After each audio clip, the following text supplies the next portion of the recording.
This country is in a revolution. They're sick and tired of what they're getting, and I happen to be lucky enough to be part of it.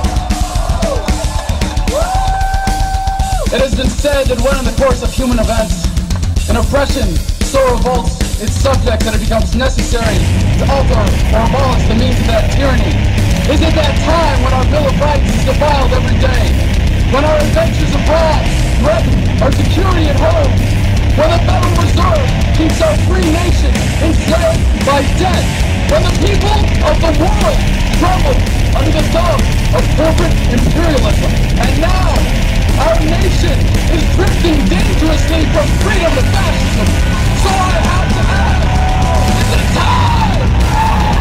And now, from the luxurious Albino Raccoon recording studios located in the Midwestern heart of America, it's the Last Voice for Liberty Network. And here's your host, The Mouth. Greetings and salutations to all my fellow patriots. It is time. The Last Voice for Liberty Network. Right here, back after the holiday break. I decided to just pretty much stick to writing yesterday and posting on Facebook if anybody paid any attention. If not, it's understandable. We did come across some interesting things yesterday, some good information being brought to us from members, fans of our page, and you know, we've got a lot to get across to you as it pertains to the impending police state, folks. We came across a report done by a station in March in Tennessee discussing No, I didn't hear this. Police tactics, and they're policing for profit, folks. We've got the link up on our Facebook page right now if you'd like to go check them out. Check out this report. You'd be just absolutely... You're obviously confused and aroused. Dumbfounded by what you see and how this is possibly legal. In the state of Tennessee it is. Oh no, we're all doomed. What these police are doing is their drug task force supposedly trying to stop the flow of money to the drug dealers. Large sums of cash. Apparently this is an issue in Tennessee, but, you know, these things will happen around Nashville, you know. It's a big hub, all right, big central part of the United States. Now, during this investigation that we watched this morning, and you can watch too, like I said, the link is up on our Facebook page. They're showing these guys, they're actually going after people, just regular traffic stops. Taking money from anyone. You better cross the line. Without proving that it's wrong, and then not giving it, if there's no illegal activity found, they're keeping the money. And I didn't like it one bit. It was disgusting and violent. Now, I'm sorry, state of Tennessee, but this may fall under a Fourth Amendment violation here. You fucked it up! You fucked it up! This is taking people's property without proving that they're in, this is a shakedown is what it is. It's a flat-out shakedown. Could you, shut up and give us the money? Folks, I'm going to try and have it arranged. The Albino Raccoon's working on it as we speak to get the video posted up on our YouTube account as well. The police are getting out of control, and our police departments across the nation are starting to especially with the shootings. We're in this time of debated gun control. More people die being shot by the police than they do being killed by some random psycho. This is a proven fact. A lot more people have died in the drug wars than they die from the drugs. Matter of fact, more people die from prescription drugs than they do from the illegal drugs. We had a incident earlier last year where a cop shot an unarmed woman motorist to death for rolling up her car window. This is in Culpeper, Virginia. An eyewitness to the Fayette police shooting is contradicting the state police version of the story. Chris Bushell said that he saw a Culpeper Town police officer shoot a 54-year-old Patricia Cook to death in the Epiphany Catholic School parking lot around 10 a.m. on Thursday. Bushell is a carpenter who was working on the house next door. He said he heard loud arguing outside and looked through a window where he had a clear view of the school parking lot. Cook was in her Jeep Wrangler.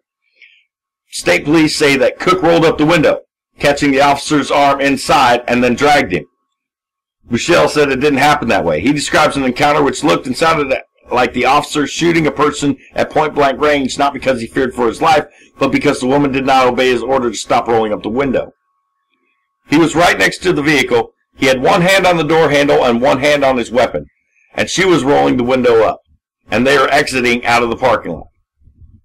The window was halfway up. He said, "Stop or I'll shoot." I really didn't think he was going to do it, but she got the window all the way up, and that's when he shot.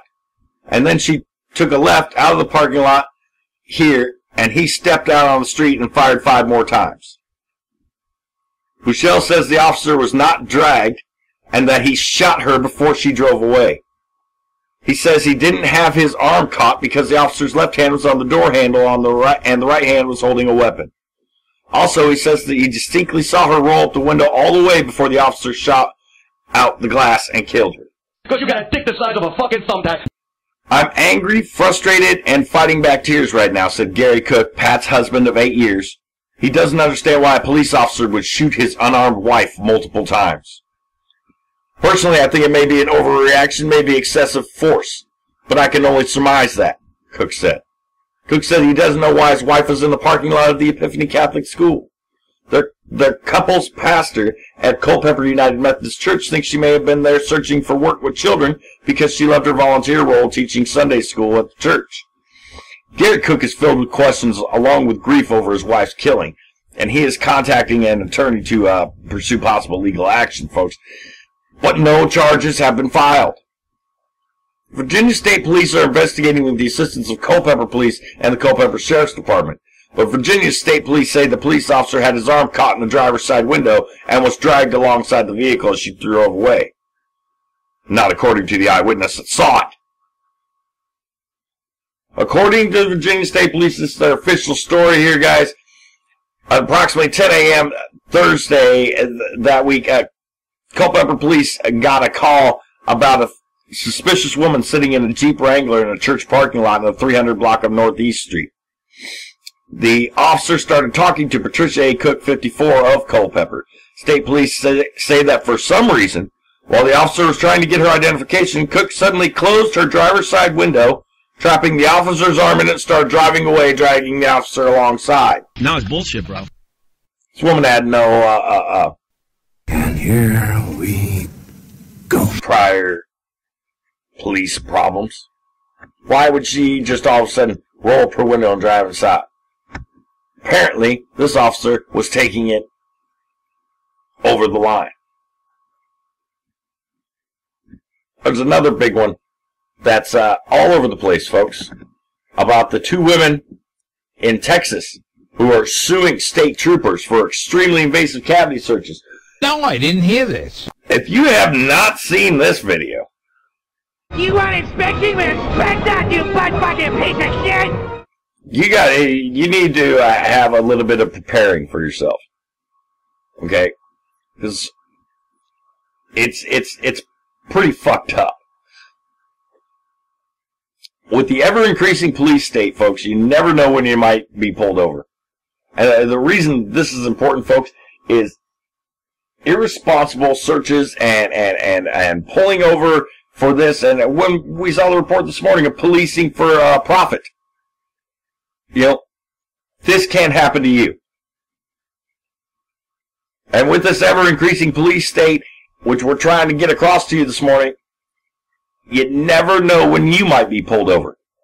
Even more frightening, you never know if you're going to be searched in one of the most frivolous of manners. Now, it's not news to anyone that airports have virtually eliminated people's rights. the TSA and their invasive security procedures molesting people, causing actually severe psychological trauma to some people. What is your problem, you insensitive asshole? But these procedures are making their way to our city streets. It's not performed by the TSA road checkpoints, though. It's being performed by police officers pulling people over. 2 Irving, Texas residents have filed their claim against 2 state troopers they claim performed an illegal roadside body cavity search after being stopped for tossing cigarette butt out the window. Now, according to the Dallas News, they claim that a female trooper, Kelly Hellison, used her fingers to search their anuses and vaginas using the same latex glove while on the side of the road in full view of passing vehicles. Now, that article goes on. They say that David Farrell, a state trooper, had called Hellison to the scene after stopping the women's vehicles and questioning them about marijuana. Farrell told them he stopped them after seeing them throw a cigarette butt out the window, according to the lawsuit. He asked for the search because he said the women were acting weird, the suit said. So now, apparently, probable cause now means probable suspicion. Okay? It is an extreme act to have a law officer perform a humiliating cavity search for the broad reasoning of 2 women acting weird. It is something that you would see in any of these past authoritarian regimes, like the Nazi regime, the Stalin regime. That's what they did. They thought you looked funny, they pulled you over and then checked you, made sure, or took you the fuck away. Now shut the fuck up and let me do my job! Now, in addition, folks, in a free society generally, which we aren't one by any stretch of the imagination, and that's why we are putting on these shows, is to wake everybody up so then maybe we can get out of this shit. But you don't have to worry about being randomly, I might add, invasively search for acting weird in a free society. You should be able to act weird wherever the fuck you want. They've got people so ramped up and afraid over terrorism and false flag attacks. It's an even longer story. And police are out there and they're making shit-ass dumb calls. Because they're nervous, they're worried. Everybody's a suspect now. We're the enemy, folks. They're here to protect and serve, but now we're the enemy, because we're all suspects. Stephen McGraw, the director of the Texas Department of Public Safety. Okay? Oh, man! And we're going to put some quotation marks around that one. Is also being sued by the women on the basis that McGraw was aware of prior complaints about unlawful strip searches, cavity searches, and the like. And he failed to hold any of these officers accountable. Now, the attorney for the women is Scott H. Palmer. And the cavity searches were, he said they were what they were, folks. They're sexual assault. Listen here, you beautiful bitch. I'm about to fuck you up with some truth. Just probable suspicion. It wasn't probable cause. He had no probable cause. Now, towards the end of the video, and we're going to put this video up as well. He says, oh, I smelled marijuana in here, and somebody smoked marijuana in here, and they're a heavy smoker. Didn't find any in the car. People like this are a menace to decent society. While his partner was molesting these 2 women on the side of the road. No marijuana in the car, he just said it smelled like it. Well, this is after the fact. This wasn't before they got finger banged on the side of the road. And that's what they did. I'm a finger banger, tight little asshole finger bang, teabag my balls in her mouth. I know only that. She used the same glove. How sanitary is that? Where's the safety concern in that?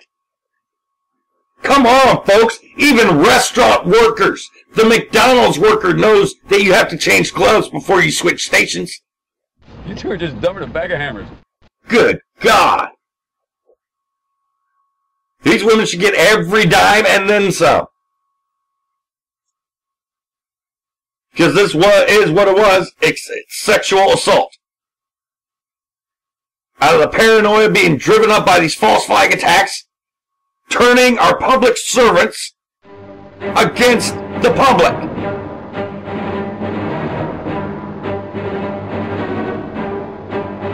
You don't think that that's where it's all coming from, folks? You don't think that the government didn't have a hand in pushing enforcement like this, especially with their drug war? Because as we saw in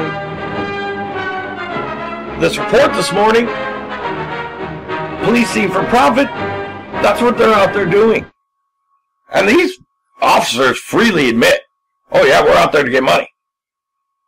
The interviewer asks the guy flat out, he says, so if cops don't bring in some money, they could lose their jobs. Well, yeah, it's possible. Excuse me? Have you lost your mind? They said that stretch of highway there, westbound lanes usually carry the drugs, and or the eastbound lane usually carries the drugs, and the westbound lane usually carries the money. Which side did they focus on more? Well, they took a sampling of their reports, and over 10 times more on the money side than the drug side. So that shows you what they were focusing on. Because these guys might lose their jobs. There is nothing in the world more helpless and irresponsible and depraved. So they're going to be out there trying to get as much money as they can. Fuck the drugs. Let the drugs go through so they can sell it, so then when they come back through with the money, we can take the money. So now you're just shaking down the drug dealers. But no, you're shaking down regular citizens as well. Motherfucker. Innocent taxpayers, people who've done nothing wrong. You've got to be kidding me, folks. In a constitutional republic, this is allowed? The Emperor does not share your optimistic appraisal of the situation. I pity myself that I gotta be with these fools. I'm tired of bullshit! You can't have cash anymore? Nobody likes you. What's up with that?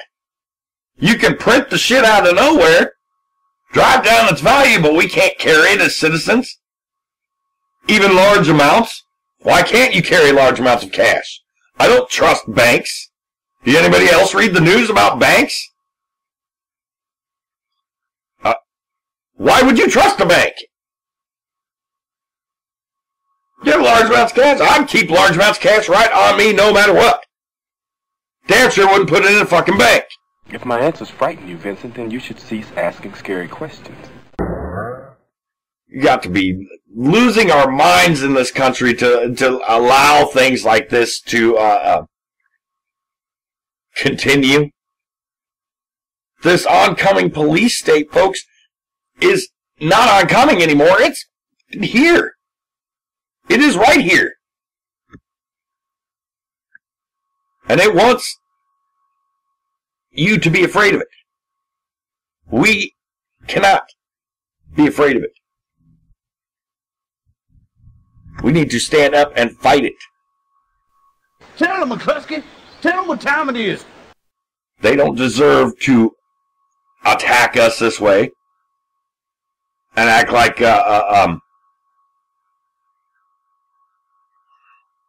we're the enemy. And that's what it is.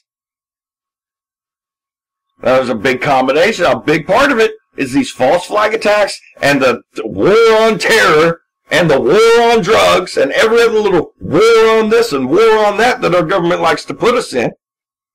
That's fucked up. Can you blame some of these cops for being paranoid and think, hey, they look weird. Hey, they look weird. Well, I gotta be suspicious of them. Well, hey, if I want to keep my job, I better get some money from somebody tonight. That's a nice looking car. Are you kidding me, folks? That's what, can you blame them? These guys have families. They're getting put into that position. Why? Because we keep allowing the federal government to create these wars and laws that makes them have to. First, take a big step back and literally fuck your own face! And you get these, oh, if we make more laws, everything's going to be better. More laws does not equal things getting better. Every time you let the government interfere into things, it gets worse. Absolutely worse. We're going to take a quick commercial break here, folks. We will be right back on the last voice for Liberty Network.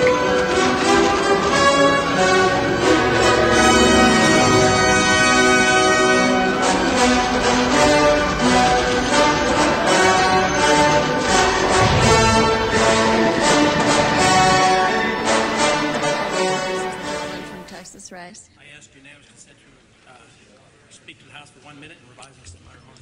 Without objection, the gentleman is recognized for 1 minute. Thank you, Madam Speaker. Later today, we will be dealing with the Veteran HUD bill.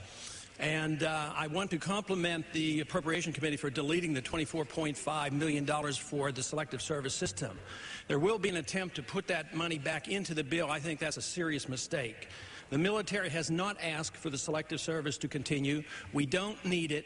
It's a serious abuse of civil liberties of an 18, 19-year-old to continue this registration. The registration is totally unnecessary. This $24.5 million could be better spent on Veterans Affairs or some other worthy cause. But to put the money back in is a serious mistake. I'd like to remind my conservative colleagues that Ronald Reagan had a very strong position on the draft and Selective Service.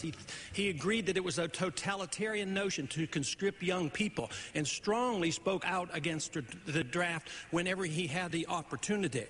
I also would like to remind my conservative colleagues that if somebody came to the House floor and asked that we register all the guns of America, there would be a hue and outcry about why this would be unconstitutional and unfair, and yet they're quite willing to register their 18 and 19-year-olds. I do not understand why there's less respect given for 18 and 19-year-olds than they give for their own guns. I strongly urge that we not fund the Selective Service System today. And I yield back.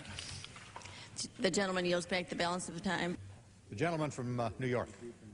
At this time, Mr. Chairman, I yield to the gentleman from Texas, Mr. Paul, 1 minute. The gentleman from Texas is recognized for 1 minute. I thank the gentleman for yielding. I ask unanimous consent to revise and extend my remark. Without objection, so ordered. I would like to compliment the committee as well as the chairman of the subcommittee for deleting the $24.5 million for Selective Service System.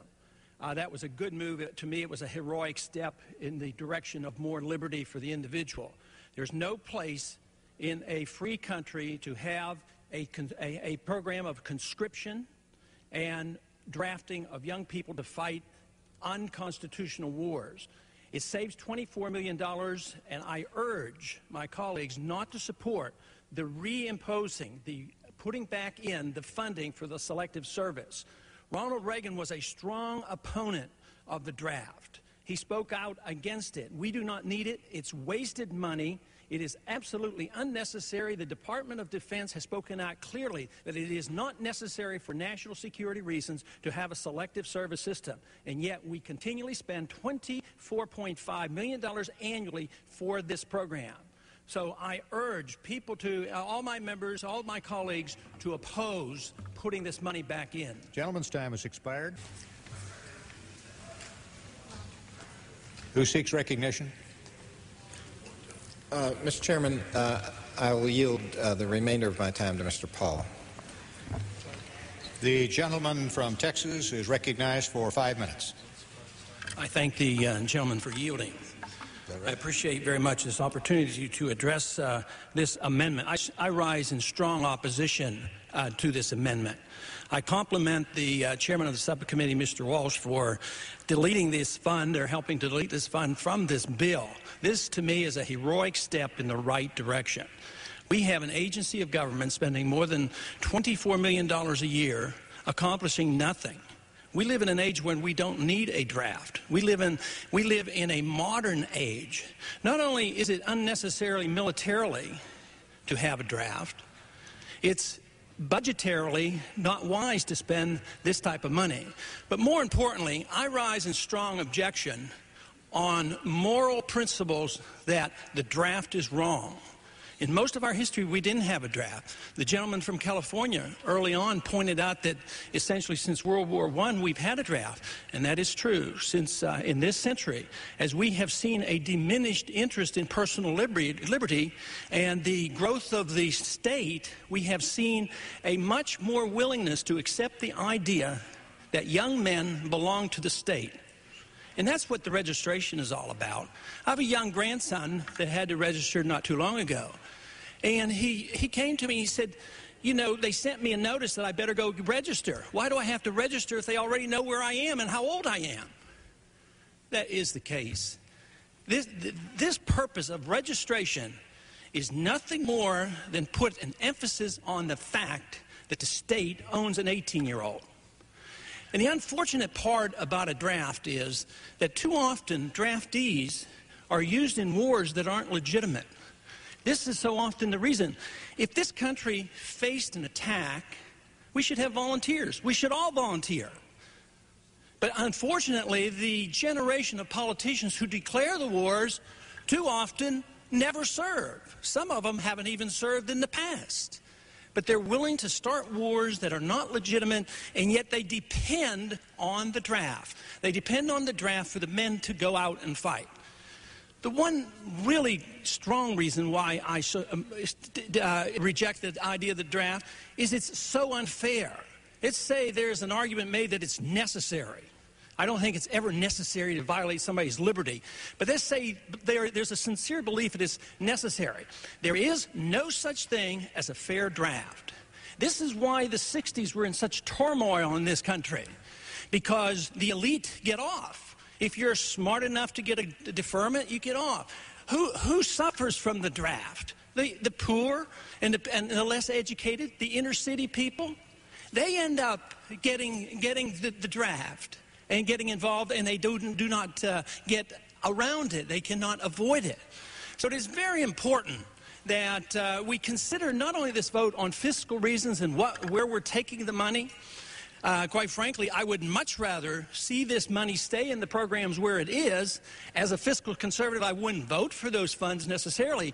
But any funding of that sort is so much better on principle than voting to perpetuate a system that has no purpose other than to conscript. Conscription is not part of the American dream. It is not part of the American philosophy. It is not part of liberty. It is a totalitarian notion. The Congress has the authority to raise an army, but it does not have the constitutional authority to enslave a certain group to bear the brunt of the fighting. A society that cherishes liberty will easily find its volunteer defenders if it is attacked.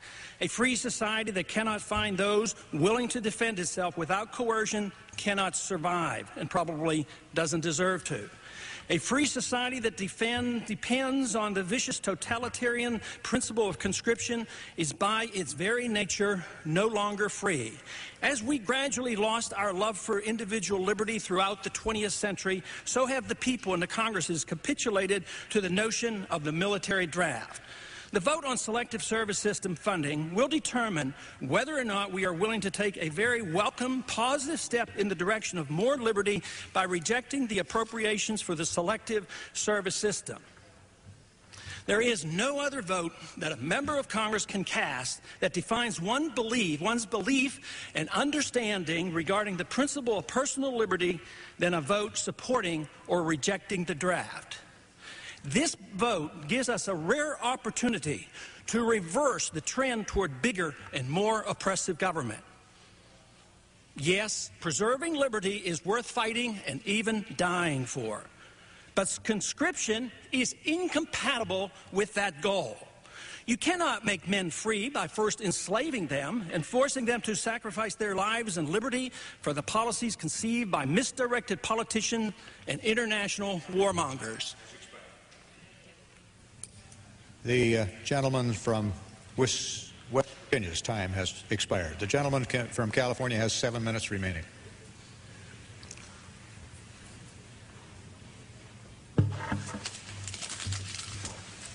Thank you, Mr. Chairman. And again, I'd like to thank Chairman Walsh. I know what a difficult job he has had. We happen to disagree on this particular issue. But not only myself, take a look of the supporters that we have on this particular amendment. The Chairman of the Joint Chiefs of Staff disagreed with the last speaker. The Secretary of Defense disagrees strongly with the last speaker. Floyd Spence, Chairman of the Defense Authorization Committee, Jerry Lewis, Chairman of the Appropriations Defense Committee, Mr. Murtha on the Defense Committee. Mr. Bill Young, the Chairman of the Appropriations Committee, opposes, which is very difficult, opposes his subcommittee chairman on this particular issue, not the bill, but on this particular issue. Steve Bullier, Chairman of the Personnel Committee, Jim Moran, Solomon Ortiz, Kerry Meeks. I could go right on down the line with the bipartisan support. It's a controversial issue. This is the 5th time that this has been debated. My colleague, Mr. Paul, has got a full right to believe like he does. The independent view, however, is not the view, and the gentleman votes 99% against everything on the House floor. I expected no less. I'd almost let him speak more because I think he makes our case. This is a time-proven event. If we have a chemical or biological weapons attack on the United States, Selective Service, the President designates those health care workers, and then the Selective Service system would go in and select those people that are necessary to protect American citizens. Any delay in that would be foolhardy and would be very, very dangerous. GAO said that if we cut this program, it would take up to an entire year to establish a system. I would tell my friend Mr. Paul, I hope we never have to go to I will in just a minute, I'd be happy to. I would hope that we never have to go to a subscription program. I hope that that emergency and a conflict against the United States never happens to that point. I don't think it will. It could in the future. And if that is necessary, then we have to provide that backup. Think of the consequences if we don't. Millions of people, American citizens' lives would be lost. This is a better insurance policy than you can have in almost any bill that we vote on. It's very important. It is the 3rd tier to our active duty and our reservists. Peace and freedom is elusive. It's very fragile. In the history of the United States and the history of the world, there's been conflict. Is there any one of you here in this body that says that we will not be in another conflict in the next year? And with the threats out there that we have, we dare not support this particular amendment. And I would yield to my friend, Mr. Paul. I thank the gentleman for yielding. You have called attention to my voting record. And I would say that if I could show you that I voted 100% for the Constitution, would you still complain about my voting record being 90%, 99% in opposition? I said the gentleman being for liberty is not a negative position. I reserve the balance of my time. And I said the gentleman has got that right to do so very much, and I respect that. I just happen to disagree with this gentleman on this particular amendment.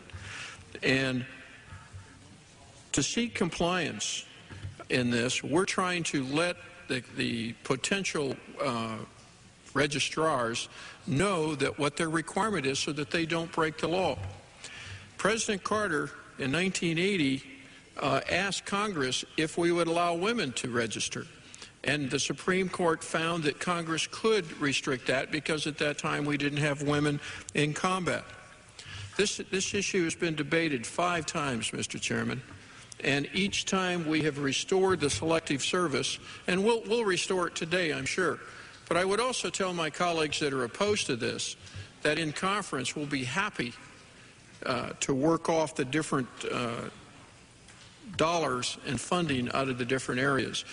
I am not hard fast on any of the offsets. The more important factor to us is the reselection and readministration of the Selective Service system. And with that, I yield back the balance of my time and ask for a yes vote on the amendment. The gentleman yields back the balance of his time. All time has expired, and the question is on the amendment offered by the gentleman from California. Those in favor, please say aye. You didn't build Those opposed, say no. Someone else made that happen. But you built your business if you did raise your hand. Take that, Mr. President. I realize there's more to the quote than that. The remarks are out of context. He simply said the roads and the bridges you didn't build. I don't think it can be read that way. So we wanted to take time to go back and play the entire segment right now.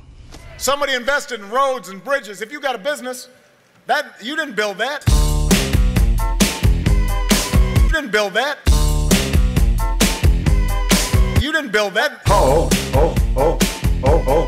You didn't build that. What do we got here? It's an air cannon for shooting marshmallows. You didn't build that. Mitt Romney strikes me so hard, it makes me feel like Shirley Sherrod. Out of context, those words aren't mine. Private sector is doing fine. Feels good.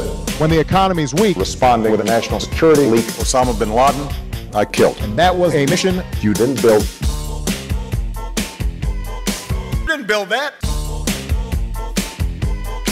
You didn't build that. You didn't build that. If you've given $3 before, I'm asking again for a few dollars more. Clint Eastwood and the empty chair would be better than this Republican pair. Shut up. It's my turn. Let's rap together. Go ahead. You've got a lot to learn. Mr. Ryan. And it's about to retail and maybe it's just a brighter shade of pale. Mr. Romney. And his friends on Wall Street. What I'm saying is we're super packing heat. And here is a woman killed, but that was an attack ad you didn't build. You didn't build that. Didn't build that. I want everybody to give a huge round of applause to one of the best, Jennifer Granholm.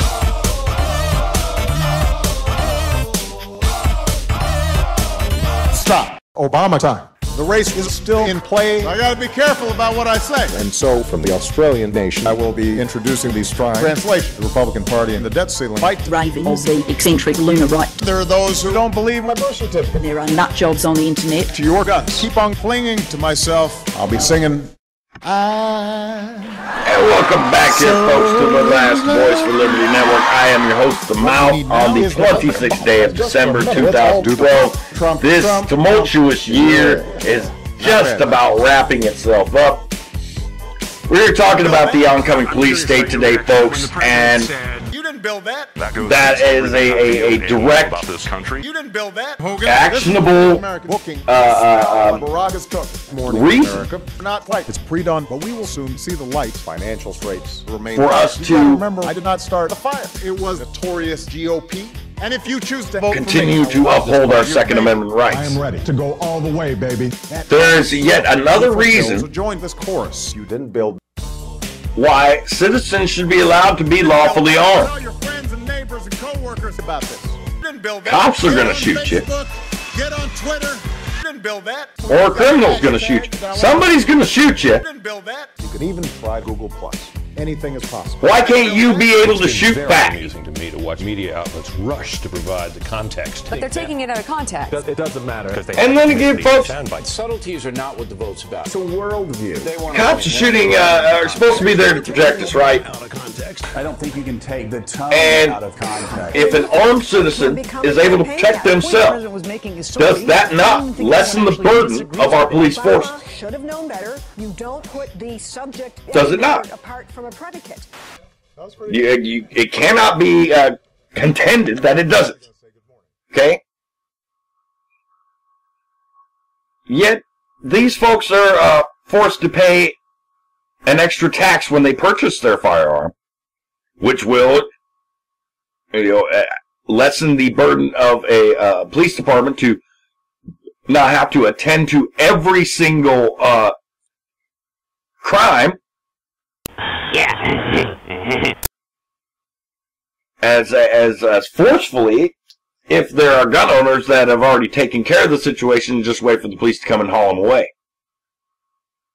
1069er, we got whores in the city. We need backup now. Now, would there be reasoning to suggest that non-gun owners should be kicking in on more of a tax, since they actually create more of a burden for police? Hey, hang on, you guys.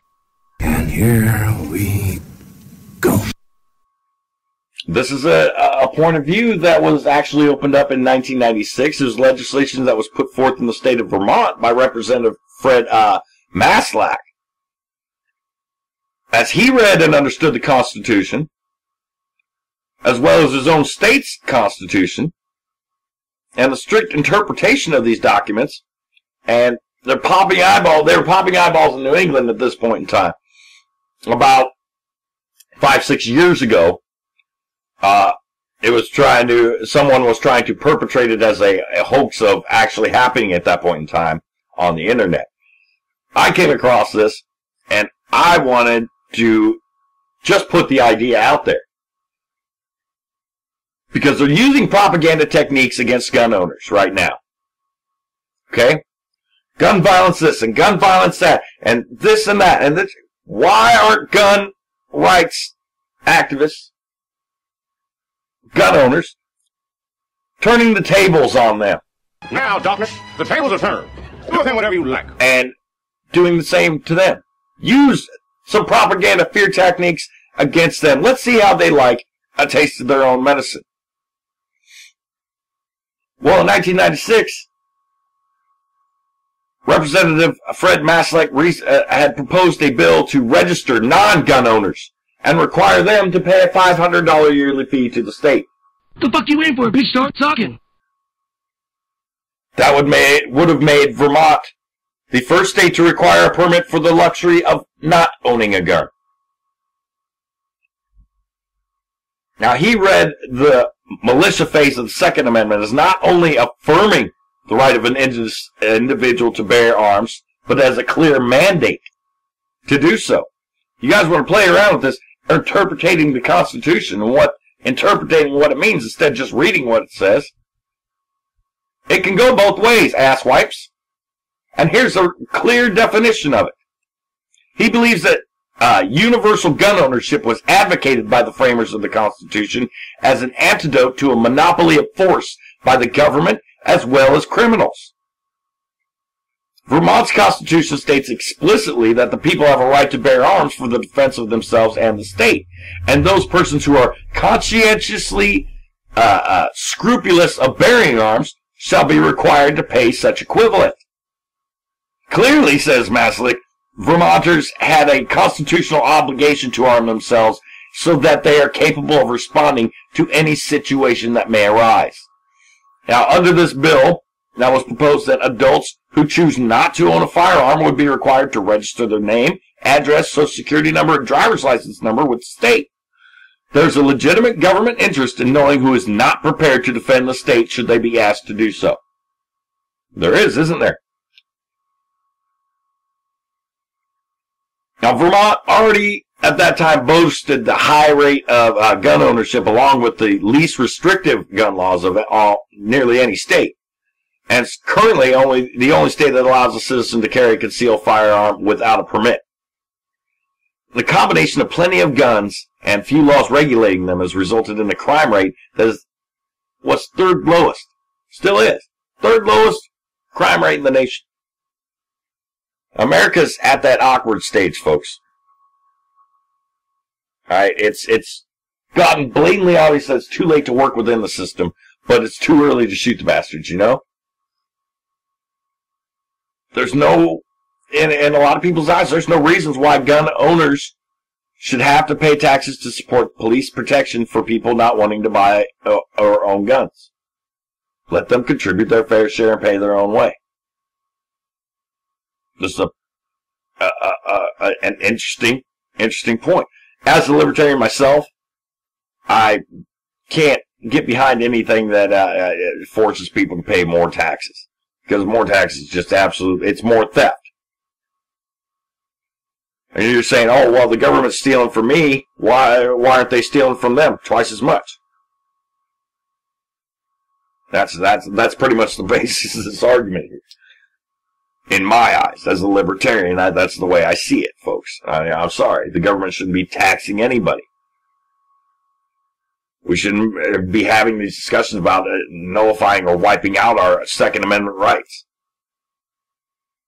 The Second Amendment provides protection for all the rest of the amendments that keep for our... This is why I was so pissed off at Piers Morgan last week. Doesn't that fall under my First Amendment? Doesn't the First Amendment protect my opinion? Yeah, but the Second Amendment protects the First Amendment, you dillweed. I am the smartest man alive! There would be no First Amendment without the Second Amendment. I'm sorry, Tyler Murphy. It was an accident. I was having too much fun. Do you not understand that? It cannot be enforced unless we can arm ourselves accordingly to make sure that it can be. When the other side is armed to the teeth. Something stinks like stale French fries. You know, what are you supposed to do? I'll tell you exactly what you're supposed to do. You're supposed to follow your Second Amendment rights and arm yourself. So when the tyrannical forces of this world, be it criminals, government, or what have you, come to try and put you in whatever place they want and take your things, you can defend yourself accordingly. Why is that so wrong?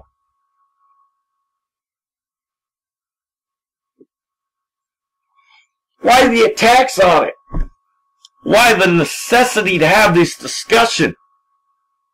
School shootings are an anomaly, folks. An anomaly. Meaning they do not happen every day. They do not happen every week. They do not happen every month. They do not even happen every year. I hate you. I hate you. So much. We're getting worked up over this. And you got other people out there, let's see, they're trying to, I've seen it on 2 different websites now, and it pisses me off. Saying that the Adam Lanza kid may have been involved in Satanism. What the hell is that good is that going to do? I mean, seriously, what in the blue hell could that possibly do? Let's spend some time investigating and discovering that. Was he worshiping the devil? Because, oh boy. Because knowing that's going to bring any of the dead back, isn't it? Lying! Piece of sack of shit! Slut trash can! Scummus! Dirtbag! Ridiculous, ridiculous, ridiculous. Now, the idea is passed around about putting armed guards in school. Why? That's just another form of government control. State government control. The Emperor has been expecting you. How do you make schools safer? Let the teachers carry. I'll tell you what, if I'd have known that any of the teachers that I had in school were carrying guns when I was there, I sure as hell wouldn't have pulled out the crap I did. I'm not quite sure. I'd have thought twice. And guess who else will think twice? Gunmen who looking to go shoot up people like fish in a barrel. The quote-unquote madmen that are out there trying to kill people. The ones that you're all worried about if we don't make more gun laws, then all of a sudden these criminals are going to stop shooting people. Your train of logic has went completely off the tracks on that one, folks. You think more laws will keep criminals from shooting people? Criminals don't follow laws. Everybody knows this. That's why they're fucking criminals. Obi-Wan has taught you well. People talking, you want to put armed guards in the school. The NRA gave a push with that. Wayne LaPierre. That's ridiculous. The Democrats in this country are this one thing where we... No, we don't need to do that. But yet President Obama and the Senate Democrats that are pushing for this, Obama sends his kids to school where guards are actually used. The school, the Sidwell Friends School in Washington, D.C., has 11 security officers and is seeking to hire a new police officer as we speak. Think he's got room for one more? Just let me work for a little food. Perhaps I could paint a fence, or service you sexually, or mop the floors.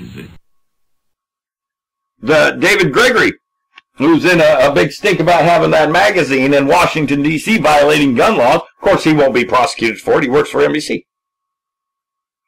And, of course, he was ready to blast Wayne LaPierre and mocked him openly for proposing that armed guards be at every school in America. But yet he seems to have no problem with armed guards protecting his kids every day where they attend school in Washington, D.C.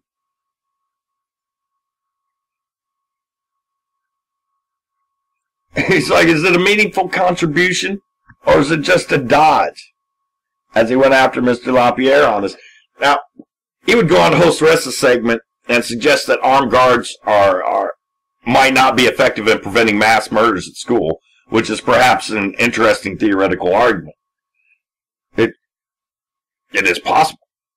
When it comes to his own kids, however, they're secured every day by armed guards. Now, see, this is the whole double standard here for this is where the danger is coming in, and you need to see it, folks. They're saying that we can tell you where the guns go. Our kids and us are good enough to be protected by guns, but you're not. You're being a Stifley Stiffenson, Zach. No, I'm not being one. Good, because I hate Stifley Stiffensons. I want to prank them for hours in my basement. You know, the larger point is that the standard operating procedure for these schools is that this is the standard operating procedure for these schools where they go. There's armed guards for a reason.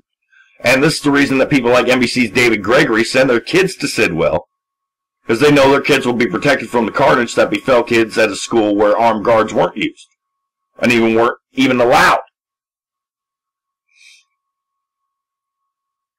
Now, this is we have to openly say shame on President Obama for seeking more gun control, for trying to prevent the parents of the school children from doing what he's clearly done for his own.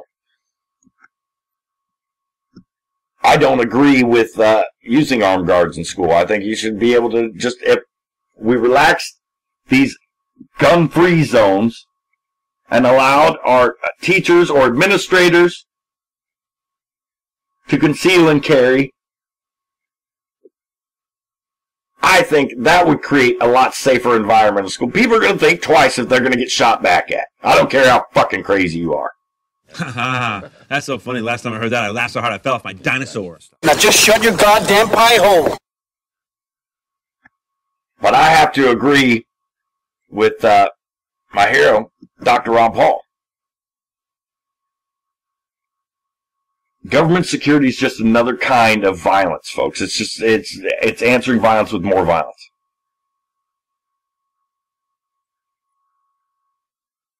It kind of baffles me that the National Rifle Association CEO would insist on defending the Second Amendment by attacking the First Amendment, but it would also, it also just kind of baffles me that his proposal to put armed guards in all schools. Now, our retiring Representative Ron Paul, my hero, of course, has officially come out against these statements, and I, of course, siding with him on it. He's slamming the lobbying organization's proposals by saying that the government security is just another kind of violence. It's like, do we really want to live in a world of police checkpoints, surveillance cameras, metal detectors, x-ray scanners, and warrantless physical searches? He went on to liken the NRA's proposal for armed guards in every public schools to the much maligned government security programs, excuse me, like the TSA. He said, and I quote, "We see this culture in our airports. Witness the shabby spectacle of once proud, happy Americans shuffling through long lines while uniformed TSA agents bark orders. This is the world of government-provided security, a world far too many Americans now seem to accept or even endorse. School shootings, no matter how horrific, do not justify creating an Orwellian surveillance state in America."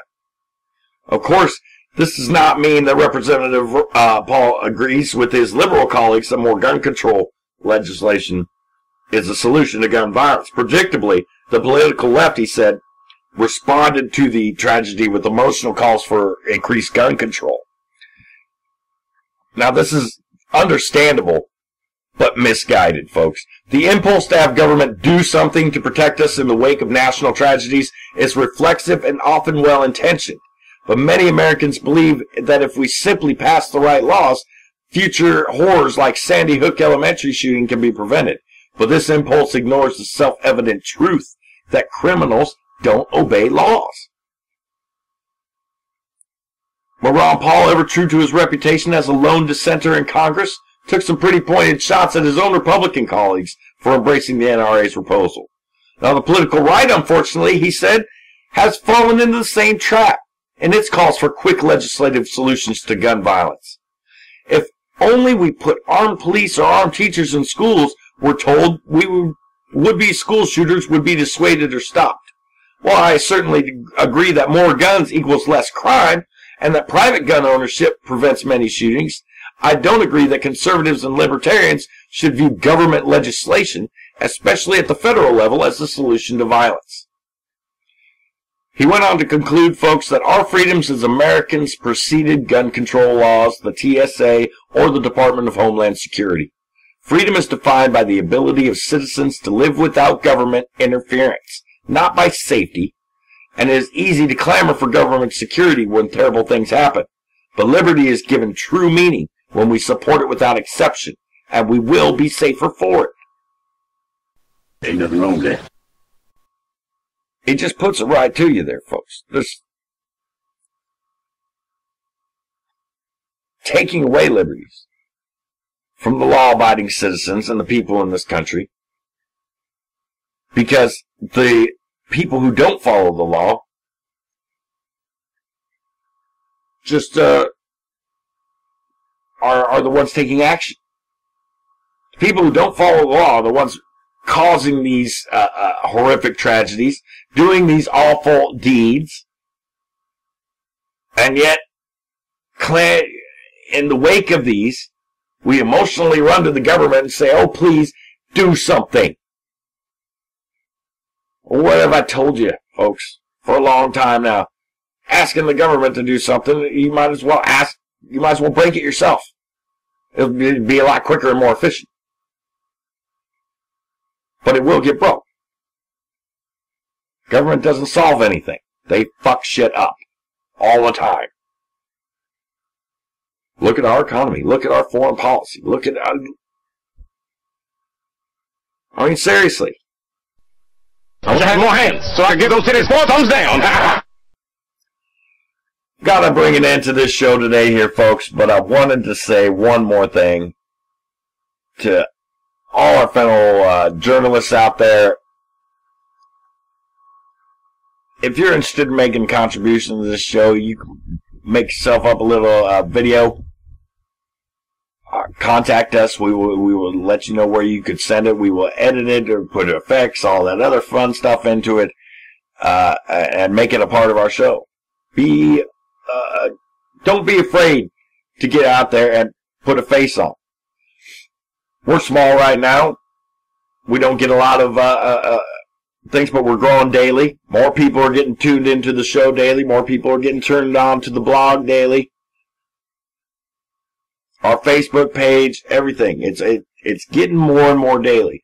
And the thing is, folks, is we're in cooperation with several group pages all across Facebook and other places along the internet that support the same cause, liberty. And this is what we need to do, is unite. The unification of us all will bring us power. The power to restore freedom, restore the Constitution, restore individual liberties, and take down the tyrannical government.